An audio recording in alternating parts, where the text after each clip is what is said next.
लड़का और लड़की से गलती हो गई और दोनों किसी होटल में या किसी प्राइवेट रूम में जाकर मुंह काला कर लिए और हजार आलाते माने हमल इस्तेमाल करने के बावजूद, टेबलेट्स वगैरह और जिन चीजों से हमल नहीं रुकता है, हमल नहीं ठहरता है, उन चीजों को इस्तेमाल करने के बावजूद भी लड़की अगर गर्भवती हो गई, हामिला हो गई, मसलन उसने टेबलेट खाई, काम नहीं की, फिर भी हामिला हो गई, ये आजकल बहुत सी ऐसी चीजें चलने लगी हैं जिसको अगर अपने पेनिस वगैरह पे पहन लिया जाए और उसके बाद हम बिस्तरी की जाए तो उसके बाद हमल नहीं ठहरता है।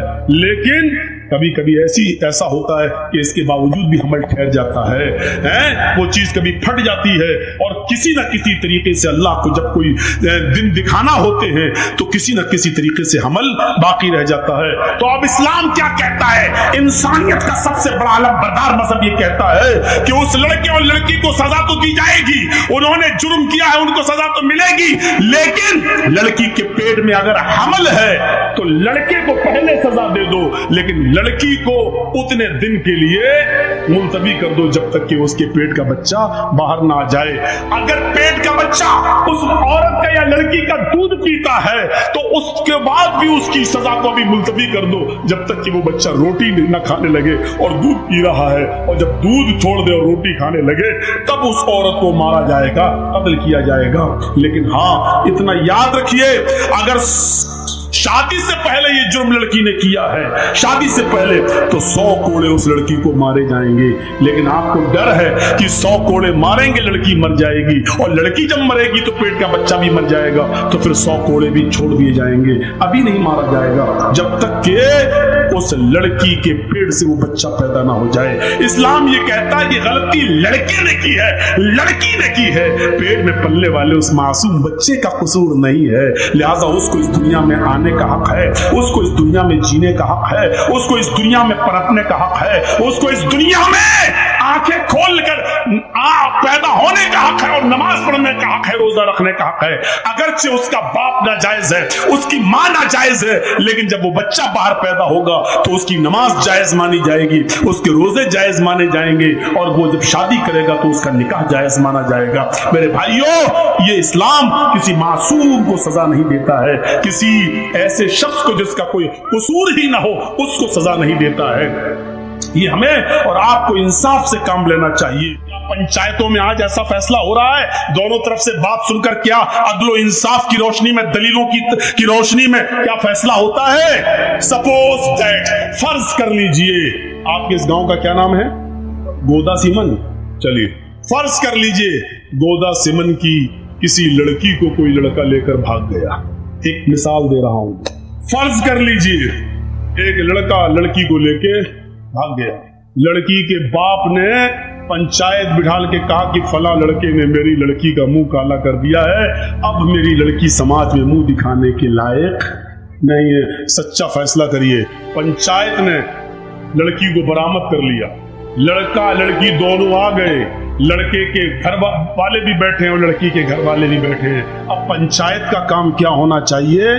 पंचों का काम ये होना चाहिए कि ये देखें लड़का लड़की को लेके भागा या लड़की लड़के को लेके भागी। अब ये होना चाहिए था।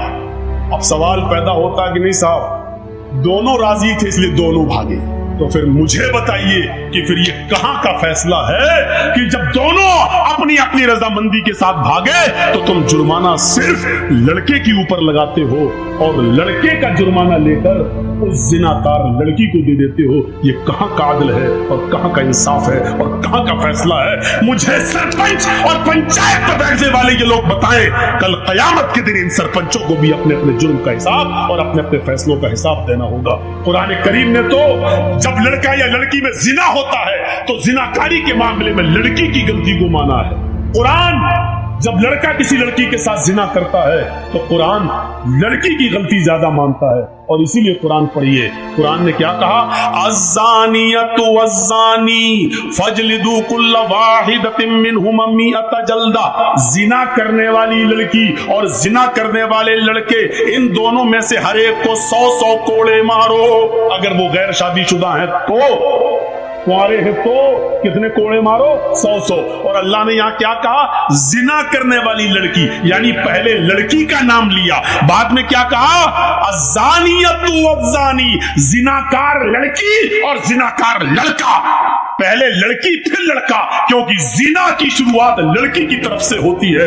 अगर लड़की किसी लड़के को जिना के लिए दावत न दे तो कोई लड़का किसी लड़की के साथ जबरदस्ती जिना कर ही नहीं सकता है। जबरदस्ती वो होती है कि खींच के खेत में ले जाए और उसके साथ मुंह काला करे, लेकिन लड़का लड़की दोनों गोदा सिमन से भागकर किशनगंज में पकड़े जाए तो इसका मतलब यह है कि लड़का लड़की को खींच के नहीं ले गया है, बल्कि लड़का और लड़की दोनों राजी थे। इसलिए किशनगंज, इसलिए उत्तर दिनाजपुर, इसलिए कटिहार, इसलिए दिल्ली या बंबई में पकड़े गए। लड़की इतनी दूर कोई खींच कर नहीं ले जा सकता है लड़की को, मेरे भाइयों। और जब शुरुआत लड़का और लड़की दोनों की रजामंदी से हुई है तो फिर जुर्माना सिर्फ लड़के पर लगाया जाए और उस जुर्माने का पैसा लड़की या लड़की के माँ बाप को दे दिया जाए। हराम है, हराम है, हराम है ये फैसला।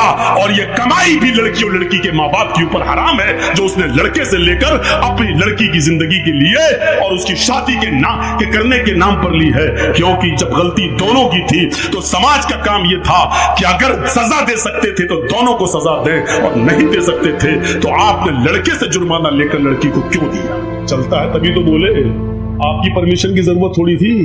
लगता है जिसके ऊपर बीती हुई है, हमें ऐसे ही लग रहा है इसके ऊपर बीती होगी या इसके किसी भाई या किसी के ऊपर तो बहरहाल बीती है। एक आदमी हमसे बोला, मौलाना मियाँ बीवी के हुकूक पे बोलिएगा। हमने कहा मैं समझ गया, इसका मतलब वो अपनी बीवी से बहुत परेशान है। जो आदमी हमको कहता है इस पे बोलो, इसका मतलब ये है कि वो उसमें मुलव्वस है। वरना उसको क्या मतलब, मौलाना जो बोलेंगे कुरान हदीस बोलेंगे। तो ये पंचायत का फैसला मेरे भाइयों गलत होता है कि लड़के वाले से पैसे लेके लड़की को नहीं, और शुरुआत जब लड़की की तरफ से होती है कैसे हो सकता है? रेप इस्लाम के अंदर अगर लड़के ने लड़की पर जबरदस्ती की तो लड़की पर तो सजा है ही नहीं, सिर्फ लड़के पर सजा है। और लड़की ने जबरदस्ती की, लड़के को खींचा तो लड़की को सजा है, लड़के को सजा नहीं है। लेकिन जब दोनों ने रजामंदी के साथ किया है तो दोनों को सजा है इस्लाम के अंदर। मेरे भाइयों इसको सोचिए, साहब उसने लड़की के साथ ऐसा किया तो अब लड़की कहां जाएगी? जहन्नम में जाए। मेरे बाप का क्या जा रहा है, भागी क्यों? साहब लड़की का बाप परेशान है, जिंदगी भर मुंह नहीं दिखाएगा। अबे कमीने तूने मोबाइल दिया क्यों था अपनी लड़की को? ना मोबाइल दिया होता, ना फोन पे बात होती, ना व्हाट्सएप चलता, ना भागने की नौबत आती। सारी गलती तो लड़की के बाप ने की है और सजा लड़के को मिले कि उससे पैसा लेकर लड़की के बाप को दिया जाए। मेरे भाइयों, ऐसी लोगों को दयूस कहा है कुरान ने, भड़ुआ। तेरी लड़की भागी कैसे? तेरी लड़की गई कैसे? तेरी लड़की उस लड़के के साथ लिंक में आई कैसे? तू कर क्या रहा था? घर में क्या कर रहा था? तूने अपनी लड़की का से सवाल जवाब क्यों नहीं किया? तूने अपनी लड़की की निगरानी क्यों नहीं की? उस लड़की की नौबत लड़के तक पहुंचने की कैसे आई है? क्या बाप की गलती नहीं है? अगर ऐसी जगह पर पंचायत में हमें बिठाया जाए तो लड़की को 100 कोड़े मारने के साथ साथ 20 कोड़े बाप को भी मरवाऊं। तेरी तरबियत अच्छी नहीं थी इसलिए लड़की भागी है, तू भी मुझे। जिनाकारी के मामले में, रेप के मामले में लड़कियों का किरदार आगे जा रहा है। मेरे भाइयों, समाज के लोगों को चाहिए कि सिर्फ एक तरफा सजा ना सुनाई जाए, एक तरफा सजा ना सुनाई जाए। साहब लड़के का किया गया है, लड़के की तो शादी हो जाएगी, मेरी लड़की पे तो दाग लग गया है, ये नहीं चलेगा। लड़की पे दाग लग गया है, दाग लड़की ने खुद लगवाया है। मैं मानता हूं लड़के की भी गलती है, लेकिन सजा मिलनी है तो दोनों को मिलनी चाहिए थी। लेकिन सजा आप दोनों को कहां दे रहे हैं? लड़का लड़की को लेके भागा, दोनों अपनी अपनी मर्जी से भागे, दोनों अपनी अपनी मर्जी से गए। पंचायत फैसला सुनाती है 2 लाख रुपए लड़का लड़की को दे। बस साहब, ये कहां का इंसाफ है? ये कहां का न्याय है? ये चीज गलत है। हजरत उमर के फैसले इसी किस्म के हुआ करते थे कि वो किसी को शिकायत का मौका नहीं दिया करते थे, बल्कि अपने ऊपर, हाँ यकीन नहीं आता है तो सुनिए हजरत उमर का एक फैसला। एक उमर फारूक के मुल्क शाम के अंदर एक यहूदी बच्चा था, छोटा सा बच्चा था, 13-14 साल उसकी उम्र थी, घोड़ा दौड़ाने में बड़ा माहिर था। उसी बस्ती के अंदर अमर इब्न आस थे। हजरत अमर इब्न आस को गवर्नर बनाकर भेजा गया था। अमर इब्न आस के बेटे ने कहा कि कोई घोड़ा मुझसे आगे और तेज दौड़ा कर दिखलाए। उस बच्चे ने चैलेंज कबूल कर लिया कि मैं आपसे अच्छा घोड़ा दौड़ा लेता हूं। अमर इब्न आस के बेटे ने कहा चाओ दौड़ाओ। दोनों अपने अपने घोड़े को दौड़ाने लगे। घोड़ा बच्चे का, यहूदी बच्चे का घोड़ा आगे निकल जाता है, अमर इब्न आस के बेटे का घोड़ा पीछे रह जाता है। अब अमर इब्न आस के बेटे को गुस्सा आया, मैं गवर्नर का बेटा और ये यहूदी का बच्चा आगे निकल गया मुझे पीछे करके। जब घोड़े पे से उतरता है अमर इब्न आस का बेटा, तो उसने उस यहूदी बच्चे को एक जोरदार थप्पड़ मार दिया चेहरे पर। उस यहूदी बच्चे ने कहा आपने मुझे बिना गलती के मारा है, जब शर्त थी तुम निकलो या मैं आगे निकलूं, जब मैं आगे निकल गया तो आपने मुझे बगैर गलती के कैसे मार दिया है। मैं आपकी शिकायत अमर इब्न आस से करूंगा, इस मुल्क के शाम की गवर्नर से करूंगा बस। और सुनो इधर देखो, जब उसने ये कहा कि मैं आपकी शिकायत गवर्नर से करूंगा यहूदी बच्चे ने, तो अमर इब्न आस का बेटा क्या बोला, हाँ जा जा जा कर लेना मेरे बाप से शिकायत। अमर इब्न आस तो मेरा बाप है, जिस गवर्नर से तू शिकायत करने जा रहा है ना वो तो मेरा बाप है, मेरा कोई कुछ नहीं कर पाएगा, मैं इस शहर के गवर्नर का बेटा हूं। वो यहूदी बच्चा चुप हो गया। जब तुम गवर्नर के बेटे हो तो तुम्हारा कौन क्या कर लेगा। लखीमपुर खीरी में किसानों के ऊपर वो लड़का गाड़ी चला देता, नहीं चलाया, क्यों? क्योंकि मंत्री का बेटा था। जब उसको इस बात का तकब्बुर है कि मैं मंत्री का बेटा हूं, मेरा कोई कुछ नहीं कर पाएगा, तभी तो उसने गाड़ी चलाई। यही अमर इब्न आस का बेटा खामोश हो गया। उसने कहा ठीक। एक महीने के बाद हजरत उमर मुल्क के शाम पहुंचे। हजरत उमर देखते थे इस बस्ती में कहाँ क्या हो रहा, वहां के लोगों से पूछते थे कि तुम्हारे यहाँ सारे इंतजाम सही है, गवर्नर ठीक काम कर रहा कि नहीं कर रहा। हर एक की क्लास ली जाती, जैसे यहाँ ममता दीदी आती हैं तो हर एमएलए की क्लास लेती, हाँ क्या तुम क्या सही कर रहे हो, फला कर रहे हो, तो वो दौरा करती हर हर क्षेत्र का। ऐसे ही कोई डांटती भी है किसी को, फटकारती भी है किसी को, तो ऐसी हजरत उमर दौरा करते थे, दौरा शहरों का, और पूछते थे कि ये आपको जो गवर्नर दिया वो सही काम कर रहा है कि नहीं कर रहा है। जब उस बच्चे को पता चला आज हजरत उमर आ रहे हैं तो वो भी पहुंच गया। जनता दरबार लगा, लोगों ने अपनी अपनी शिकायतें की, किसी को कोई शिकायत ही नहीं मिली। हजरत उमर ने फरमाया इसका मतलब अमर इब्न आस तुम्हारे दरमियान बिल्कुल सही काम कर रहे हैं, किसी को कोई शिकायत नहीं है। सब ने कहा नहीं हमें कोई शिकायत नहीं है। पीछे एक बच्चा बैठा था, हाथ जोड़ के खड़ा हो गया, अमीरुल मोमिनीन मुझे शिकायत है। इधर आओ बेटा, इधर आओ। ये नहीं कहा कि सारे लोगों को शिकायत नहीं, तुझे शिकायत है। हमारे यहाँ यही तो होता है ना, सब खामोश, तू ही बोल रहा है, चुप बेटा इधर आओ, इधर आओ। उसको चूमा, उसको बोसा दिया। उस यहूदी बच्चे के माथे पर उन्होंने पेशानी पर बोसा दिया, उसको चूमा और अपनी गोद में बिठा लिया। बेटे डरने की जरूरत नहीं है, सच बताओ तुम्हें क्या परेशानी है। कहा अमीरुल मोमिनीन मैं यहूदी हूँ। कहा बेटे मजहब नहीं पूछ रहा हूँ तुम्हारा क्या है, तुम सिर्फ ये बताओ कि तुम्हें परेशानी क्या है। कहा अमीरुल मोमिनीन अमर इब्न आस का जो शहर के गवर्नर है, इनका बेटा मेरे साथ घोड़ा दौड़ा रहा था। कहने लगा कौन आगे निकलता कौन पीछे। हमने घोड़ा दौड़ाना शुरू कर दिया, मेरा घोड़ा आगे निकल गया। इनको गुस्सा आया इनके बेटे को, और इन्होंने आकर मेरे एक चेहरे पर एक जोरदार थप्पड़ मारा। तेरी हिम्मत कैसे पड़ी अपने घोड़े को मुझसे आगे निकालने की। अमीरुल मोमिनीन ने फरमाया बेटे जब उसने तुम्हारे गाल पे थप्पड़ मारा था तो तुमने ये शिकायत अमर इब्न आस से क्यों नहीं की, गवर्नर से क्यों नहीं की। कहा अमीरुल मोमिनीन मैं गवर्नर से शिकायत करने आ रहा था। इनका बेटा कहने लगा जा जा, गवर्नर मेरा क्या कर लेगा, वो तो मेरा बाप है, मैं तो उसी गवर्नर अमर इब्न आस का बेटा हूं, तुझे जहां जाना हो जा, मेरा कोई कुछ नहीं कर पाएगा, मेरा बाप इस शहर का गवर्नर है। हजरत उमर फारूक की आंखों में खून उतर आया। कहा बेटे अब तुम उतरो, हमारी गोद से उतरो। हजरत उमर फारूक ने एक टेढ़ी नजर अमर इब्न आस की तरफ डाली। हाय अमर, जब अल्लाह ने लोगों को आजाद पैदा किया है तो तुम कौन होते हो किसी को गुलाम बनाकर रखने वाले। अमर इब्न आस ने कहा अमीरुल मोमिनीन इसमें मेरी क्या गलती है, न मेरे बेटे ने मुझे कुछ बताया और न इस यहूदी बच्चे ने मुझे कुछ बताया। आज ये फरमान, आज ये बात मैंने सुनी है, अपने बेटे को मैं बुला रहा हूं। बुलाया, घर से बेटा आया, निकल गया। यहूदी बच्चे के सामने बात हुई और अमर इब्न आस के बेटे ने अपना जुर्म कबूल किया। जी हमने मारा। फरमाया कि अब तुम्हें भी एक थप्पड़ मारा जाएगा। कहा ठीक है मारो। कहा इस यहूदी बच्चे से नहीं। क्यों? उसने पूरी ताकत से मारा। और बच्चा बेचारा कितनी ताकत से मारेगा, फिर भी बच्चे की हाथ की ताकत और इस बड़े लड़के की ताकत में फर्क है, इसलिए मेरा जल्लाद तुम्हारे लड़के को थप्पड़ मारेगा। जल्लाद से कहा एक थप्पड़ जोरदार अमर इब्न आस के बेटे को सबके सामने रसीद करो। उस जल्लाद ने पूरी ताकत से एक थप्पड़ बेटे अमर इब्न आस के बेटे के चेहरे पर थप्पड़ रसीद कर दिया, जोरदार थप्पड़ जड़ दिया।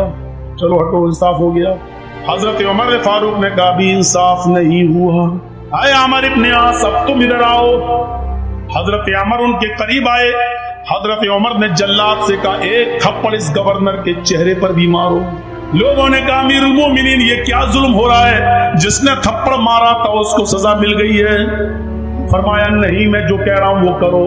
फिर हजरत उमर फारूक के जल्लाद ने एक थप्पड़ अमर इब्न आस के गाल पर भी रसीद कर दिया है, मार दिया जोर से।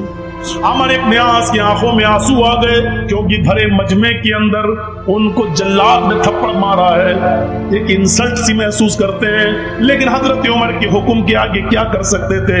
हजरत उमर फारूक से पूछने लगे अमीरुल मोमिनीन ठीक है आपका फैसला सर आंखों पर, लेकिन इतना बता दीजिए कि मुझे किस जुर्म में थप्पड़ मारा गया है, मेरा कसूर क्या है। आप अगर ये गलती बता देंगे तो मैं आइंदा उस गलती की इस्लाह कर लूंगा, फिर मैं वो गलती बार बार नहीं करूंगा।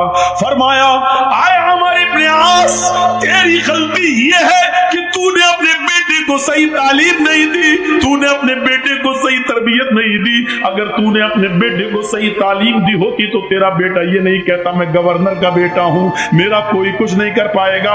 तेरे बेटे ने जब ये कहा जा जा जहां जाना हो जा, तेरा मेरा कोई कुछ नहीं कर पाएगा, मैं इस शहर के गवर्नर का बेटा हूं। ये थप्पड़ मारने की जुर्रत तेरे बेटे को इसलिए हुई क्योंकि उसको मालूम था कि मेरा बाप गवर्नर है। अब तेरा बेटा कभी किसी को नाजायज थप्पड़ नहीं मारेगा, क्योंकि उसको मालूम हो गया कि गवर्नर हो या आम आदमी, उमर के रियासत में और उमर की खिलाफत में सब बराबर हैं, कोई ऊंचा नहीं है कोई नीचा नहीं है। अमर इब्न आस, आज के बाद तू कभी अपने बेटे को यह तरबियत नहीं देगा, और जब भी तरबियत देगा तो सही तरबियत देगा। आज के बाद तेरा बेटा कभी किसी को यह सोचकर थप्पड़ नहीं मारेगा कि मैं गवर्नर का बेटा हूं। ये इसकी सजा तुझे भी मिलनी चाहिए थी। मेरे भाइयों, अदल था, इंसाफ था, और ऐसे ही महात्मा गांधी ने नहीं कहा था, ऐसे ही महात्मा गांधी ने नहीं कहा था कि अगर इस देश में खून खराबा बंद करना चाहते हो, इस देश में खून खराबा रोकना चाहते हो, तो हजरत उमर फारूक के आदल और उमर फारूक के इंसाफ को कायम कर दो। ऐसे ही नहीं कहा था, कुछ तो उन्होंने देखा होगा। उमर फारूक का आदल, उमर फारूक का इंसाफ, ये इंसाफ था उमर फारूक, इंसानियत थी ये। हजरत उमर फारूक के अंदर ना अमीर ना गरीब, खुद उन्होंने अपने बेटे को सजा दी। जानते हो, इसी मुल्क शाम के अंदर उनका बेटा रहता था, और उसने खजूर के सड़ जाने के बाद जब वो नबीज बन गई और उसमें नशा आ गया, तो हजरत उमर फारूक के बेटे ने वो पी ली, और पीने के बाद उनको नशा आ गया। उन्होंने कहा ये तो गलत हुआ मेरे साथ, मैं समझा कि सही है लेकिन नशा आ गया इसके अंदर, खजूर सड़ गई, नबीज बन गई। अमर इब्न आस के पास गए उमर फारूक के बेटे और कहने लगे कि मैंने नशे वाली चीज इस्तेमाल कर ली है, लिहाजा मुझे सजा दे दो। हजरत अमर इब्न आस ने उमर फारूक के बेटे को खड़ा करके 40 कोड़े पड़वा दिए। याद रखना कितने?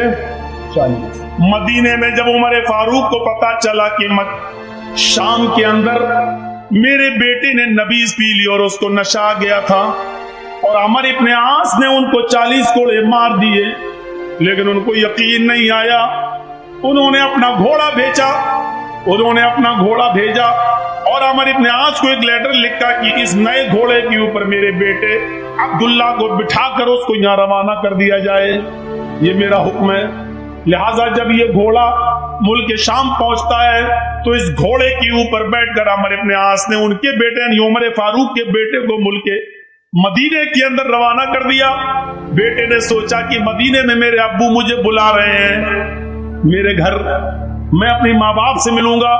जब बेटा मदीने में उतरता है और अपने घर की तरफ जाता है तो क्या देखता है कि घर पे पहरेदार बैठे हुए और वो कह रहे हैं अमीरुल मोमिनीन के बेटे तुम्हें घर जाने की इजाजत नहीं है, पहले अपने बाप के दरबार में जाओ। बेटा अमीरुल मोमिनीन का बेटा अपने बाप के दरबार में जाता है।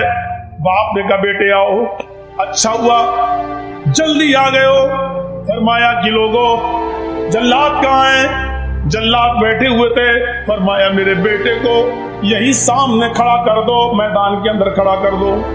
फिर कहा मेरे बेटे को 40 कोड़े अब मारो, और एक जल्लाद 10 कोड़े मारेगा और हट जाएगा। फिर दूसरा जल्लाद आएगा, वो 10 कोड़े मारेगा, हट जाएगा। फिर तीसरा जल्लाद आएगा, वो 10 कोड़े मारेगा, हट जाएगा। फिर चौथा जल्लाद आएगा, फिर वो 10 कोड़े मारेगा और फिर वो भी हट जाएगा, क्योंकि जोर जोर से कोड़े पड़ेंगे तो एक जल्लाद 10 कोड़े मारने के बाद थक जाएगा, फिर वो उतनी जोर से नहीं मार पाएगा जितनी जोर से मारना चाहिए, इसलिए 10 के बाद दूसरा मारेगा ताकि कोड़ों की सख्ती में कमी ना आने पाए, उसकी शिद्दत में कमी ना आने पाए।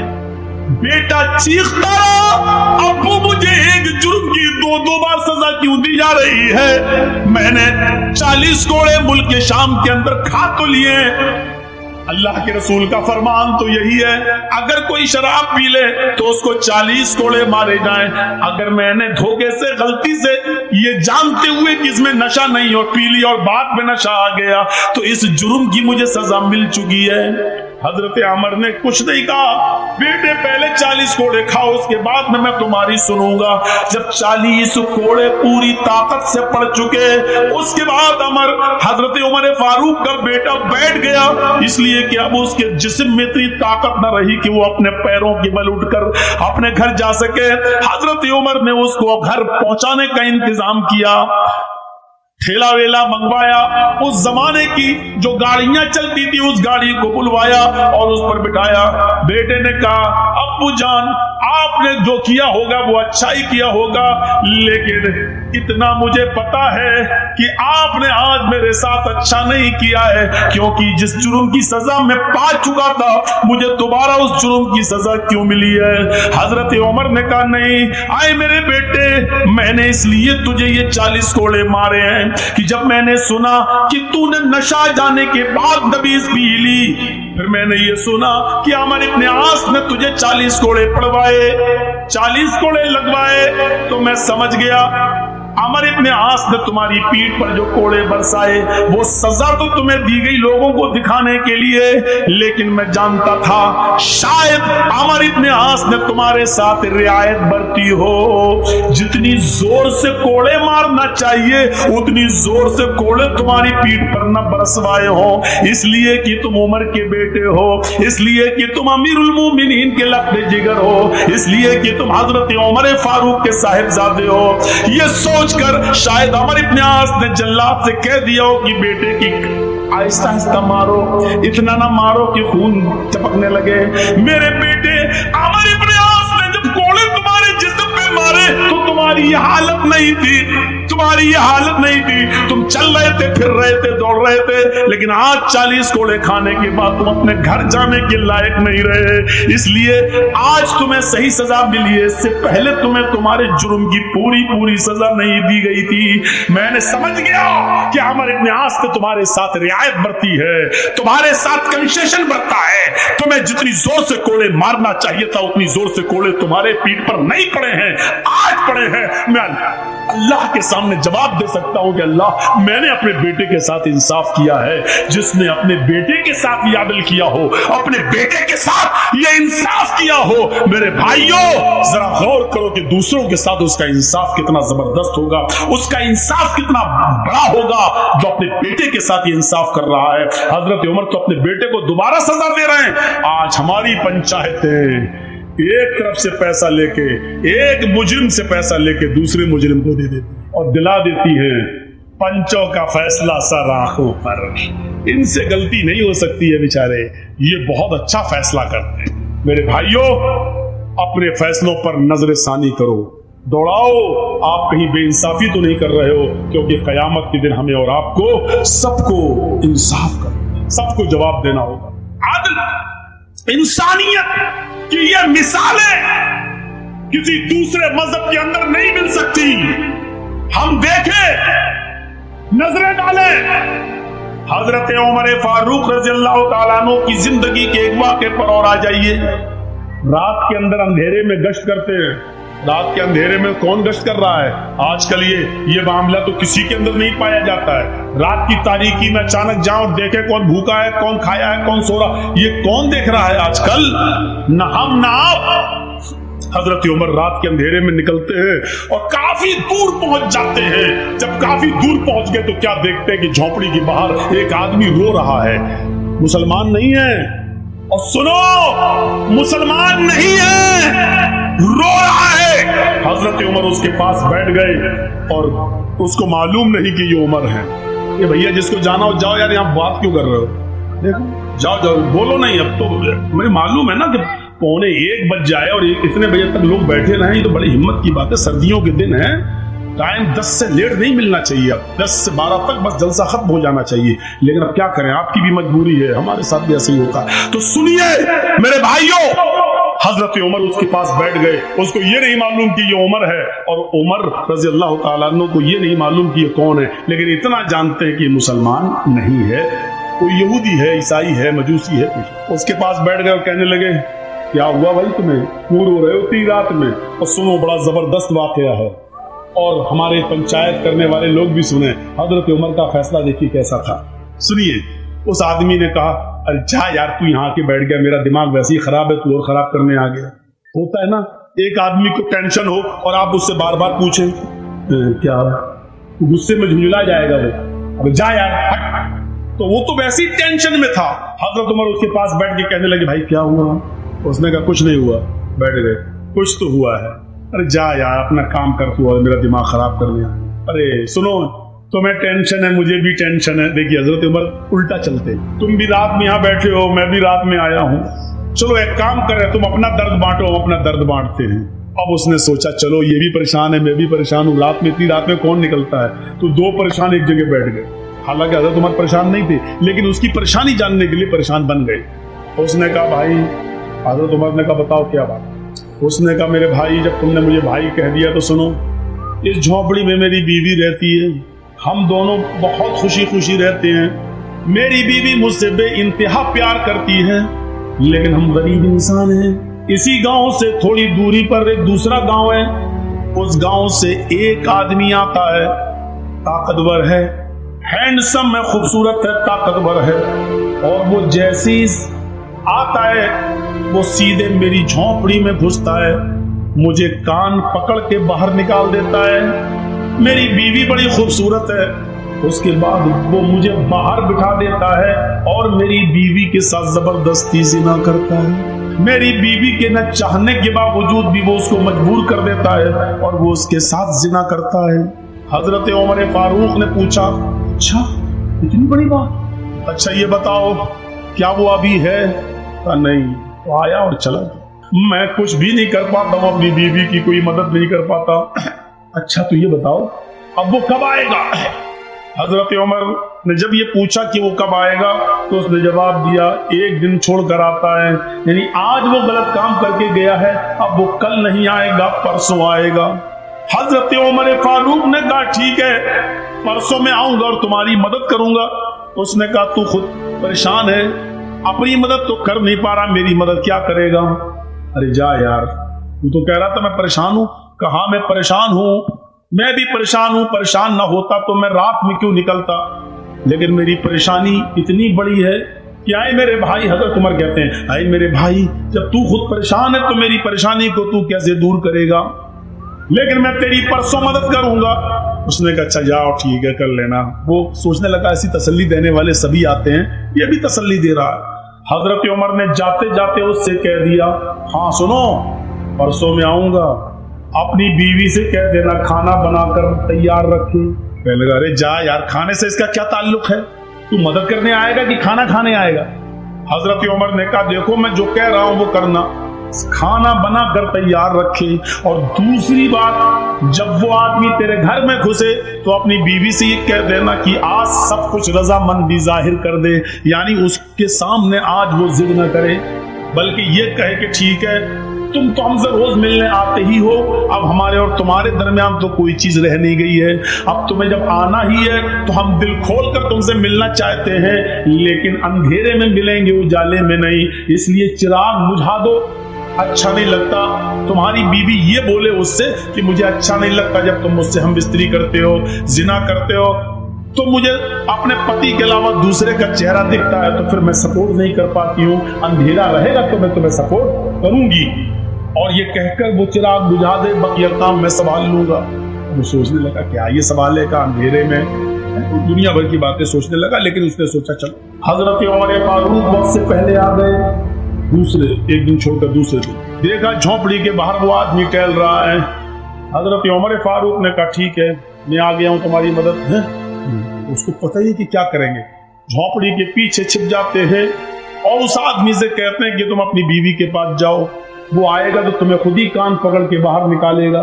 वो आदमी अपनी बीवी के पास चला जाता है, रात थोड़ी और अंधेरी होती है। हजरत उमर थोड़ी दूर से ये मंजर देख रहे हैं। थोड़ी देर के बाद वो एक आदमी को आते हुए देखते हैं, लेकिन शक्ल नहीं समझ में आती है कि कौन है, अंधेरे की वजह से। वो आदमी आता है और सीधे झोपड़ी में घुस जाता है और उस आदमी को यानी उसके शौहर को झोपड़ी से निकाल के बाहर कर देता है। चलो और वहीं चला गया। सारे काम समझा चुके थे। बीवी बोली ठीक है भाई, अब तुम तो आते ही हो हमारे पास, अब जिद करने से क्या फायदा, हमें भी कोई फायदा मिलेगा नहीं, हम भी जिंदगी के मजे लेना चाहते हैं। एक काम करो, जब तुम हमारे साथ मिलते हो रोशनी में, तुम्हारा चेहरा जब आता है तो पति की जगह जब मैं तुम्हें देखती हूँ तो मैं डर जाती हूँ। एक काम करो, चिराग बुझा दो और उसके बाद हमसे मिलो, फिर देखो हम तुम्हें कितना खुश करते हैं। उसने कहा चलो, अब अपने आप ही तैयार हो गई है। चिराग बुझा दिया। जैसे ही चिराग बुझता है, हजरत उमर फारूक ज्यादा लेट नहीं होते हैं, क्योंकि अगर लेट होंगे तो कहीं जिनाकारी ना हो जाए, उसको भी बचाना है, इसकी बीवी को उस जिना से बचाना है। जैसे ही चिराग बुझता है, हजरत उमर झोपड़ी के अंदर घुस जाती है। अब डर था, झोपड़ी के अंदर घुसने के बाद ये डर था कि मैं अपनी तलवार चलाऊं तो अंधेरे की वजह से कहीं तलवार खता न कर जाए, जिनाकार के बजाय कहीं उस आदमी की बीवी की गर्दन पर तलवार न चल जाए। इसलिए उस आवाज की तरफ जाना था जो मर्द की आवाज हो। हजरत उमर ने कहा कौन? वो समझा कि इसका शौहर आ गया, वो समझा कि इसका शौहर आ गया। अभी तो चिराग बुझा, अभी तो कुछ हुआ ही नहीं, तू अंदर घुस गया। हजरत उमर ने फौरन उस आवाज की तरफ लपके, समझ गए कि आवाज कहां से आ रही है। फौरन लपके और उसके बड़े बड़े बाल जो थे, जैसे उसको उसके सर को पकड़ा तो उसके बड़े बड़े बाल हजरत उमर फारूक के हाथ में आ गए। अब बड़े बाल से फिर शक में पड़ गए, कहीं ये उस औरत के बाल तो नहीं है, क्योंकि आदमी के भी बाल बड़े थे। तो अब ये डर पैदा हुआ कि कहीं ये बाल बरोड़ा उसको, अब उसके मुंह से फिर निकलवाना चाह रहे हैं कुछ बात। उसने कहा अबे क्या कर रहा, अबे क्या कर रहा? समझ गए कि ये मर्द ही है, आदमी ही है। हजरत उमर फारूक ने फौरन तलवार उसकी गर्दन के ऊपर चला दी और उसको कत्ल कर दिया। गर्दन एक तरफ पड़ी हुई है और धड़ एक तरफ पड़ा हुआ। जल्दी कहा मेरी बहन जल्दी से चिराग जलाओ। चिराग जलाया, चिराग जैसी जला, रोशनी हुई, गर्दन एक तरफ देखी, धड़ एक तरफ देखा, नजरें आसमान पर डालते हजरत उमर और कहते हैं अल्हम्दुलिल्लाहि रब्बिल आलमीन। मेरी बहन खाना बना कर रखा था कि नहीं? उसने कहा जी भाई खाना है। फरमाया जल्दी लाओ। खाना दस्तरखान पर लग जाता है। उस आदमी की खोपड़ी पड़ी हुई है, खून पड़ा हुआ है और वहीं पर बैठकर हजरत उमर पेट भर के खाना खाते हैं, पेट भर के खाना खाते हैं। वो आदमी बार बार देख रहे हैं, लाश के पास बैठ के खाना खा रहा है। और जब खाना खा चुके तो चलने लगे। उस आदमी ने पीछे से पकड़ा, भैया कहाँ जा रहे हो? जा रहा हूं अपने घर। ये लाश का? लाश क्या, उसका तो काम हो गया। कहा अगर इस मुल्क के अमीरुल मोमिनीन को उमर फारूक को अगर पता चला और सुबह चर्चा हुआ कि इस घर में लाश निकली तो कहीं ऐसा न हो कि इसके कत्ल के इल्जाम में मेरी गर्दन उड़वा दें। तुम उमर का इंसाफ नहीं जानते हो। हजरत उमर मुस्कुराते हैं और कहते हैं तुम्हें डरने की जरूरत नहीं है। कल सुबह मेरे ही दरबार खिलाफत से कुछ लोग आएंगे, अभी आएंगे थोड़ी देर के बाद, और इसकी डेड बॉडी को उठाकर ले जाएंगे। उसको सीने हीने के बाद जाकर कब्र में दफन कर देंगे। तुम्हें कुछ करने की जरूरत नहीं है। भैया तुम हो कौन? कहा मैं ही अमीरुल मोमिनीन हूं, मैं उमर हूं। और मैं उस दिन तुम्हारी दास्तान सुनने के बाद बहुत परेशान हुआ। बस ठीक है मैं जा रहा हूं। उसने कहा अमीरुल मोमिनीन 2-3 सवालों के क्या आप मुझे जवाब देना पसंद करेंगे? फरमाया बताओ क्या है, बताओ क्या है। उसने कहा अमीरुल मोमिनीन इतना बताइए कि आपने खाना बनाने के लिए क्यों कहा था परसों कि खाना बनाकर तैयार रखना, इस कत्ल से खाने का क्या ताल्लुक था? अमीरुल मोमिनीन चिराग बुझाने के लिए आपने क्यों कहा था? क्योंकि अंधेरे में तो डरता कि कहीं तलवार मेरी बीवी की गर्दन पे न चल जाए, रोशनी में तो आप कत्ल और अच्छा कर सकते थे, लेकिन आपने रोशनी के बजाय अंधेरे में कत्ल करना गवारा किया है। आपने अंधेरा क्यों पसंद किया है, जबकि रोशनी में आप किसी को अच्छी तरीके से मार सकते थे, लेकिन रोशनी की बजाय आपने अंधेरे में कत्ल किया। और जब आपने लाश देखी तो किसी के मरने के बाद इन्ना लिल्लाह पढ़ा जाता है, लेकिन मैंने आपकी जबान से सुना है कि आपने इन्ना लिल्लाह के बजाय जब लाश देखी तो अल्हम्दुलिल्लाह रब्बिल आलमीन पढ़ा है। ये उल्टी उल्टी दुआएं आपने कब से सीखी हो पढ़ी? उसने हजरत उमर का जवाब सुनो, क्या जवाब था। हजरत उमर फरमाते हैं, आए मेरे भाई, जब तूने मुझे अपनी दास्तान सुनाई और तूने कहा कि मैं भूखा हूं, खाना नहीं खाता इसलिए कि मैं अपनी बीवी की मदद नहीं कर सकता, जब तक मैं अपनी बीवी को जुल्म से बचा न लूं मैं खाना नहीं खाऊंगा। जब तूने मुझसे ये बात कही तो उस वक्त मैंने दिल में सोचा, उमर तू कितना बदनसीब है, तू कितना मतलब परस्त है। तेरे खिलाफत के जमाने में, तेरे दरबारी खिलाफत में, तेरे दौरे खिलाफत में एक गरीब आदमी की बीवी के ऊपर जुल्म हो रहा है और तू बिस्तर पर चादर ओढ़ के सोता रहता है। कल कयामत के दिन तुझे जवाब देना होगा। आए मेरे गरीब भाई, जब तूने मुझे ये बताया कि एक आदमी आता है और मेरी बीवी से जिना करता है तो मैंने परसों ही ये आहद कर लिया था कि उमर उस वक्त तक खाने का एक लुकमा नहीं खाएगा, अपने हलक के नीचे नहीं लाएगा जब तक कि उस आदमी को कत्ल नहीं कर देगा, और उस आदमी की परेशानी से मैं तुझे नजात नहीं दिला दूंगा तब तक मैं नहीं खाऊंगा। मैं परसों से अब तक भूखा था। एक बकरी के घास के खाने की वजह से लड़ाई शुरू हुई। तेरी बकरी मेरे खेत में कैसे आई? कितनी अच्छा और कितनी जिहादी कौम थी और कितनी खूनख्वार कौम थी। तेरी बकरी मेरे खेत में खाना खा के चला। इसी बात को लेकर लड़ाई में फूल पकड़ा और 27 साल जंग चली और दोनों तरफ से लोग जोड़े गए। तो कितने मरे? 40,000। और 40,000 मरने के बाद की जंग बन रही हुई। ऐसी अंचल कौम, और ये देहाती कह रहा है, ऐसी अंचल कौम के अंदर मैंने पेशाब कर दिया और वो भी मस्जिद में, और ये कहना चाहो आइंदा ख्याल रखना, न मारा न थप्पड़ बरसाए, माँ कहरनी व माँ शतमनी, वमा शतमनी वला कहरनी, न तो वमा कहरनी, न तो मुझे गाली दी, न मेरे ऊपर गुस्सा हुए, न मुझे उल्टा सीधा बोला, न मुझे डांटा, न मुझे फटकारा, मुझे कुछ नहीं कहा। अपनी कौम के अंदर ये देहाती जाता है, अपनी कौम में ये आती जाता है और जाने के बाद कहता है, ओ मेरी कौम के लोगों, तुम जिस रसूल को गाली देते हो, तुम जिस नबी को बुरा भला कहते हो, तुम जिस नबी को साहिर और मजनू कहते हो, तुम जिस रसूल के बारे में उल्टा सीधा बोलते हो, वो न तो जादूगर है, न साहिर है, न मजनू है, न दीवाना है।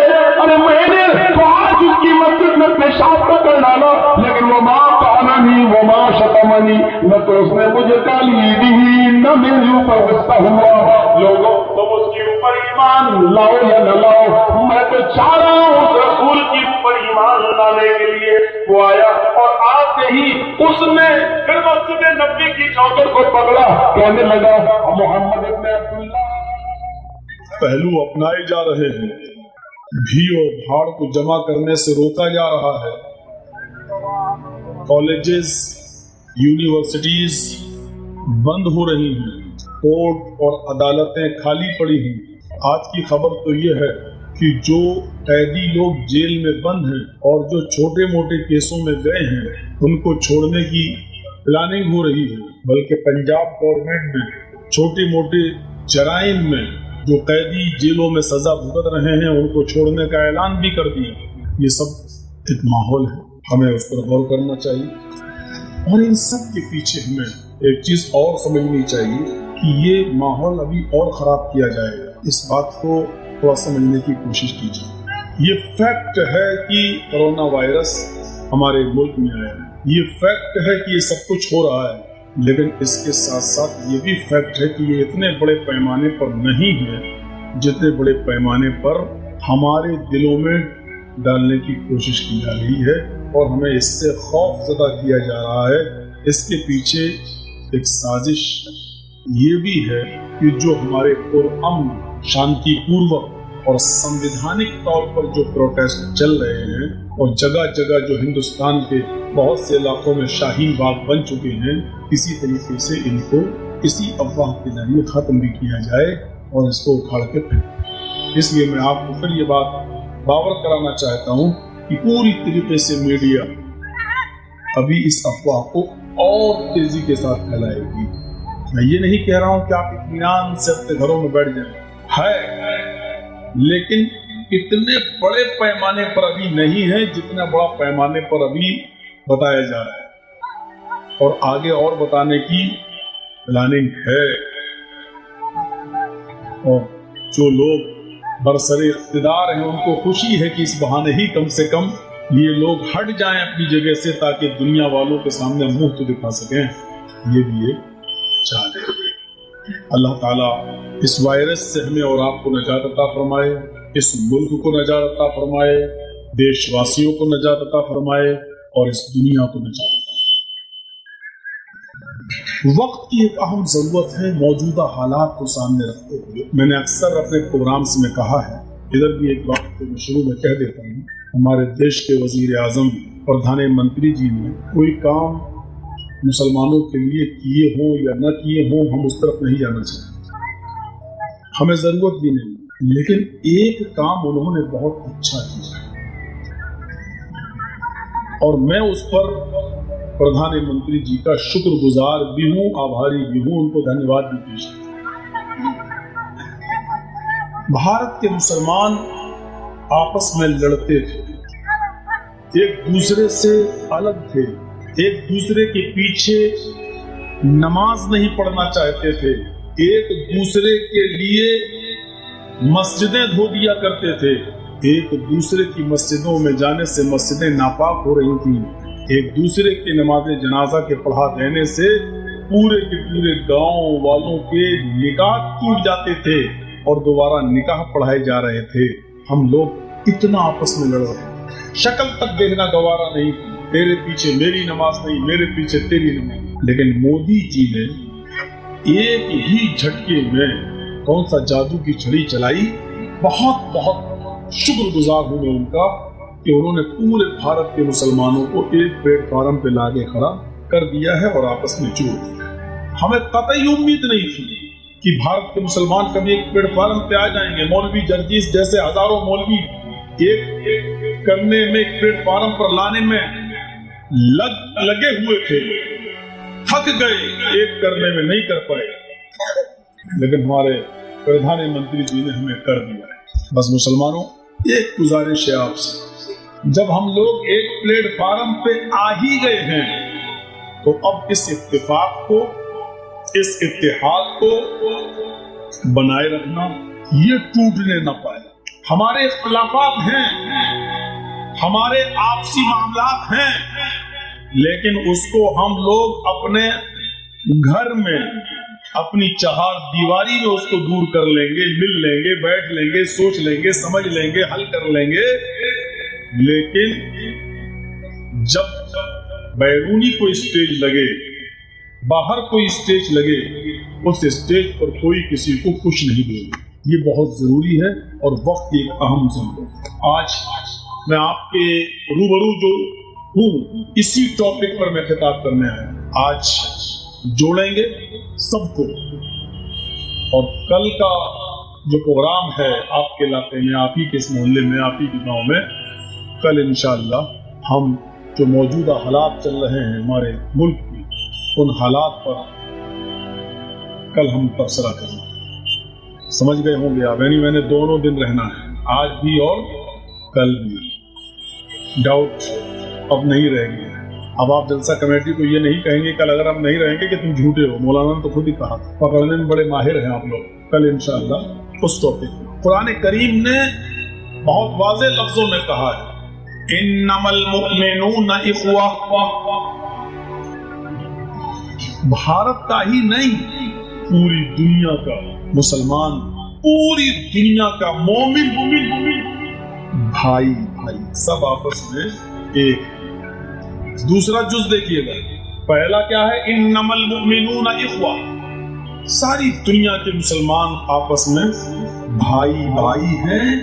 और आगे वाला जुमला देखिए, फअस्लिहू बैना अखवैकुम, भाई भाइयों में भी दरारें पड़ जाती हैं, कभी नाचाकी हो जाती है, कभी गलत फहमियां हो जाती हैं, और उन गलत फहमी की बुनियाद पर दो भाई आपस में लड़ सकते हैं, झगड़ सकते हैं। इधर आ जाओ, इधर आप लोगों को खाली, हाँ इनको, इनसे कह रहा हूँ इधर आ जाओ पीछे, और आप लोग पीछे आइए। ये जो वीडियो बना रहे थे आप लोग इधर आइए, स्टेज पे बैठ के पन्ना करें। सही बात है, जब ये लोग पीछे बैठ जाएंगे तो पीछे वालों को नहीं दिखेगा। आप लोग उधर आके वीडियो बनाइए, बन रही है वीडियो, लेकिन अपने मोबाइल में बनाना जरूरी है। अब जलसों में पाबंदी लगाना पड़ेगी, मोबाइल नॉट अलाउड। भाई भाइयों में आपस में दरार पड़ सकती है गलत फहमी की बुनियाद पर।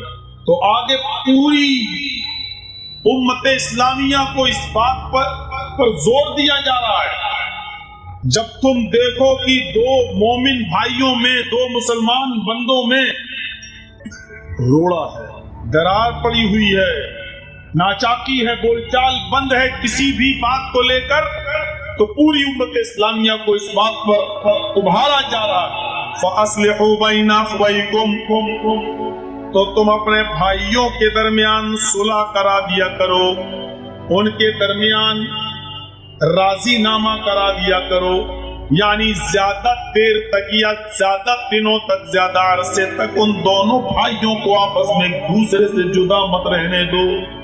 ये दो अलग अलग चीजें, और मकसद एक ही है।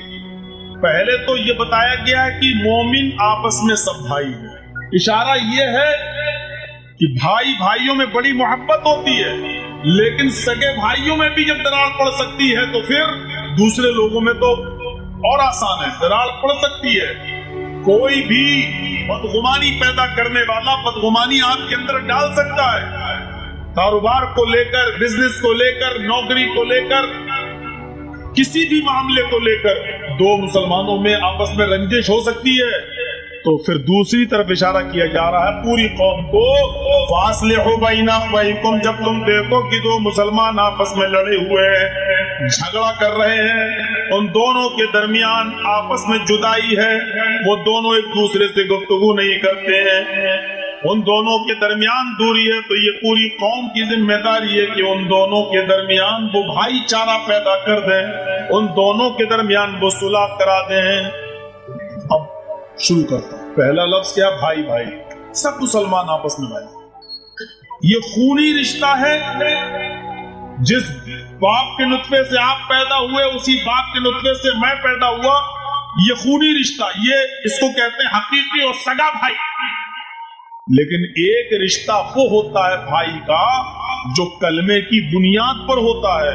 आपके बाप अलग हैं, मेरे बाप अलग हैं, आपकी माँ अलग है, मेरी माँ अलग है, लेकिन जैसे आज हम आपके दरमियान मानकपुर बगैया में, आपके बाप अलग है, मेरे बाप अलग हैं, आपकी माँ अलग है, मेरी माँ अलग है, लेकिन यहाँ हमारी और आपकी मुलाकात, हमारा और आपका रूबरू होना, आपका मुझे अपने घर पे बुलाकर खाना खिलाना, आपका मुझे अपने घर पे बिठा के चाय पिलाना, मेरा आपसे मुसाफा करना, ये सगे भाई की बुनियाद पर नहीं बल्कि उसी कलमे की बुनियाद पर है, ला इलाहा इल्लल्लाह। इस कलमे की बुनियाद ने हमारे और आपके दिलों में एक मोहब्बत पैदा। जाहिर बात है कि गैर मुस्लिम अगर इस्लाम ले आता है तो आप उसको अपना दीनी भाई समझकर जगह देते हैं। सिर्फ जगह ही नहीं देते, अगर उसको उसके घर से निकाल दिया गया तो आप ताबुन करके, चंदा करके उसके घर का इंतजाम करते हैं, फिर आप उसकी शादी का इंतजाम भी करते हैं। پھر آپ اس کے کاروبار، اس کے بزنس، اس کی روزی روٹی کا انتظام بھی کرتے ہیں. یہ محبت، یہ جذبہ آپ کو کیا، آپ کا باپ اس کا باپ ایک نہیں، پھر بھی آپ ایسا کر رہے ہیں. کیوں؟ اس لیے کہ یہ ایمانی بھائی بن گئے. انما المؤمنون اخوہ، سب آپس میں جتنے بھی مسلمان ہیں سب آپس میں بھائی بھائی ہیں. سفر کریے اب ٹرین میں. جرجی صاحب اٹاوا سے بیٹھے، ایک مثال دے رہا ہوں. ٹرین چلی، کالکا میل، جودھپور ہاوڑا میل، بیٹھ گئے. کانپور گزر گیا، الہ آباد گزر گیا، مغل سرائے گزر گیا. میری سیٹ کے سامنے، میری برتھ کے سامنے ایک اور آدمی بیٹھا ہوا ہے. اچانک اس نے مجھ سے پوچھا، مولانا صاحب آپ کہاں جا رہے ہیں؟ میں نے کہا کلکتہ. آپ کہاں جا رہے ہیں؟ دیکھیے شروعات اس نے کی، میں نے کہا کلکتہ. اب سوال میرا بھی بن گیا، بھائی آپ بولے ہو تو میں بھی بول رہا ہوں. آپ کہاں جا رہے ہیں؟ صاحب کلکتہ. اچھا اچھا اچھا، میں بھی کلکتہ. سفر ماشاءاللہ سفر کے ساتھی بن گئے. تھوڑی دیر کے بعد چرچا چلا. جرجیت صاحب نے پوچھا بھائی کلکتہ میں آپ کہاں جائیں گے؟ اس نے کہہ دیا مڈیا برج. فوراً جرجیت صاحب ارے ادھر تو مجھے بھی جانا ہے. تھوڑی سی اور قربت بڑھ گئی. ابھی کلکتہ تک کا ساتھ تھا، پتا چلا کہ مڈیا برج جا رہا تو جرجیت کے دل میں ایک اور محبت، ارے وہاں تو میں بھی جا رہا ہوں. اس کا مطلب اسٹیشن سے اترنے کے بعد بھی مڈیا برج تک ساتھ رہے گا. اتنی سی ملاقات نے ہمارے دل میں، اس کی اور اس کے دل میں میری اتنی محبت ڈال دی کہ اگر وہ کسی اسٹیشن پر پانی بھرنے کے لیے اترتا ہے تو جرجیت صاحب اس کے مال کی، اس کے سامان کی دیکھ ریکھ کر رہے ہیں.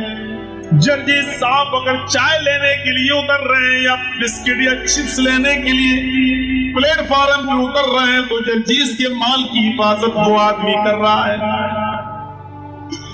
مجھے نیند آ گئی تو وہ میرے سامان کو دیکھ رہا ہے، اسے نیند آ گئی تو میں اس کے سامان کو دیکھ رہا ہوں. میرا باپ الگ، اس کا باپ الگ، میری ماں الگ، اس کی ماں الگ. تھوڑی دیر کے 5-10 گھنٹے کے سفر نے دل کے اندر اتنی جگہ بنا لی، اتنی جگہ بنا لی کہ چھوٹے سے سفر میں وہ میری جان مال کا محافظ بن گیا، میں اس کی جان مال کا محافظ بن گیا. لوگوں وہ میرا سگا بھائی نہیں ہے، سفر کا ساتھی ہے. جب 5-10 گھنٹے کے سفر نے ہمارے مال کو وہ اپنے مال کی طرح اور اس کے مال کو میں اپنے مال کی طرح سمجھنے لگا اور وہ میرے مال کی، میں اس کے مال کی حفاظت کرنے لگا، تو زندگی کا یہ ایک لمبا سفر جو ماں کی پیدائش سے لے کر موت کے بعد ختم ہوتا ہے اور اس کے بعد جنت و جہنم کا سفر، اس سفر میں آپ نے بھی کلمہ پڑھا ہے لا الہ الا اللہ محمد رسول اللہ، اس نے بھی کلمہ پڑھا ہے لا الہ الا اللہ محمد رسول اللہ. تھوڑے سے سفر میں جب تم ایک دوسرے کے مال کے محافظ ہو جاتے ہو تو زندگی کے اس لمبے سفر میں بھی تمہیں ایک دوسرے کی جان کی، ایک دوسرے کے مال کی حفاظت کرنا ہے. کس بنیاد پر؟ لا الہ الا اللہ. جب 8 گھنٹے کے سفر میں تم اتنا مانوس ہو جاتے ہو تو ایک 70-80 سال کی زندگی میں ہمیں اور آپ کو کتنا مانوس ہونا چاہیے، اس زندگی کو کتنا مبارک سمجھنا چاہیے اور ایک دوسرے کے جان و مال کی کتنی حفاظت کرنا چاہیے. اسی کو قرآن کہتا ہے انما المؤمنون اخوہ. او لوگو، او مومنو، ساری دنیا کے مسلمانوں، تم سب آپس میں بھائی بھائی ہو، یعنی ایک دوسرے کے جان و مال کے محافظ ہو. جان و مال کے محافظ تو چھوڑو، مولانا صاحب جمعے کی نماز پڑھنے ہمارے مسجد میں آ جائیے. کچھ لوگ جمعہ پڑھنے ہی نہیں جاتے ہیں، چپل چرانے جاتے ہیں. نماز پڑھ کے نکلے تو پتا چلا جوتا ہی گائے. مسلمانوں کا عید کے دن پتا چلا نئی چپل گائے. ہمارے یہاں بہت سے لوگ عید کے دن بھی نئی نہیں پہنتے، نئی لے کے ضرور آتے ہیں لیکن نماز پڑھنے جائیں گے تو پرانی چپل پہن کے. پوچھا کیوں؟ بولے چوری ہو جائے گی، بعد میں پہنے. اور سکھوں کے گردوارے میں چلے جاؤ، جب آپ وہاں سے نکل کے آئیں گے تو آپ کے جوتوں میں پالش ہو کر ملے گی. باہر نکلو گے تو آپ پہچان نہیں پائیں گے یہی جوتا میں نے اتارا تھا، آپ کو بتائے گا کہ آپ کا جوتا میں نے پالش کر. انسانیت سیکھو. सफर में जब हम एक दूसरे के इतने हमदर्द हो जाते हैं तो जिंदगी के सफर में हमें एक दूसरे का कितना हमदर्द होना चाहिए। लेकिन हमदर्द जलसों में भी कई मर्तबा सुना है, किसी का मोबाइल चोरी हो गया, किसी की मोटरसाइकिल चोरी हो गई, ऐलान हुआ फला की मोटरसाइकिल गायब। जलसों में साइकिल, मोटरसाइकिल, मोबाइल, घड़ी, किसी का पर्स। इन्नमल मोमिनूना इख्वा, इस टुकड़े पर जरा गौर कीजिए कि भाई कहने का, बताने का मकसद क्या है। जिस तरह एक सगा भाई सगे भाई का मुहाफिज होता है, उसी तरीके से तुम जिंदगी के इस लंबे सफर में एक दूसरे की जान और माल के मुहाफिज हो। बल्कि एक नजरिए से देखा जाए तो ईमानी रिश्ता खूनी रिश्ते से ज्यादा बढ़कर होता है। कैसे? दलील देता हूं। ईमानी रिश्ता, कलमे की बुनियाद पर जो रिश्ता है, वो आपके खूनी रिश्ते से कहीं ज्यादा बढ़कर होता है। खूनी रिश्ते को छोड़ा जा सकता है, लेकिन ईमानी रिश्ते को नहीं छोड़ा जा सकता। आपको मालूम होगा और न मालूम हो तो आप सुनिए, पहली जो जंग हुई उस जंग का नाम था जंगे बदर। उस जंगे बदर के अंदर 70 काफिर मारे गए और 70 ही काफिरों को कैद किया गया। मैं आपको एक दूसरी तरफ ला रहा हूं, सुनिएगा। 70 काफिर मारे गए और 70 ही काफिरों को कैद किया गया। इस जंग में 14 सहाबा शहीद भी हुए, लेकिन मारे ज्यादा गए काफिर। 70 काफिर मारे गए और कैद भी कितने किए गए? 70। इन 70 कैदियों में एक काफिर आदी इब्ने उमैर के नाम से भी पकड़ा गया, गिरफ्तार किया गया। आदी इब्ने उमैर ये हजरत मुसाब इब्ने उमैर का भाई था। अब सुनिए, मुसाब इब्ने उमैर सहाबी हैं, मुसाब इब्ने उमैर सहाबी हैं और उनका भाई काफिर है। मुसाब इब्ने उमैर मुहम्मद रसूलुल्लाह के साथ जंगे बदर में लड़े थे और आदी इब्ने उमैर अबू जहल और का साथ दिया था। एक काफिर का साथ दे रहा है और एक नबी का साथ दे रहा है। नबी का साथ देने वाला कौन? मुसाब इब्ने उमैर।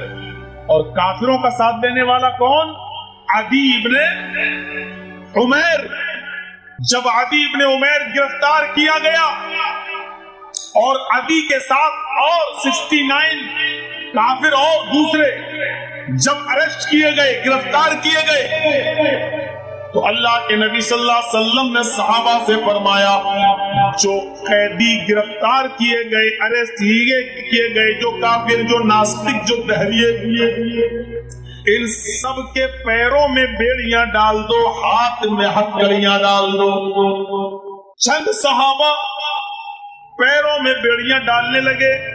70 काफिरों के पैरों में बेड़ियां, शिकंजे कसने लगे, ताकि जेलें तो होती नहीं थी आजकल की तरह, ऐसी बंद करके हाथ पैर बांध के डाल दिया जाता था मैदानों में, पड़े रहो यहीं पर। बारिश होती थी तो उनको कहीं मस्जिद में या किसी छुपने की जगह पर, जहां कहीं शामियाना होता था या खजूर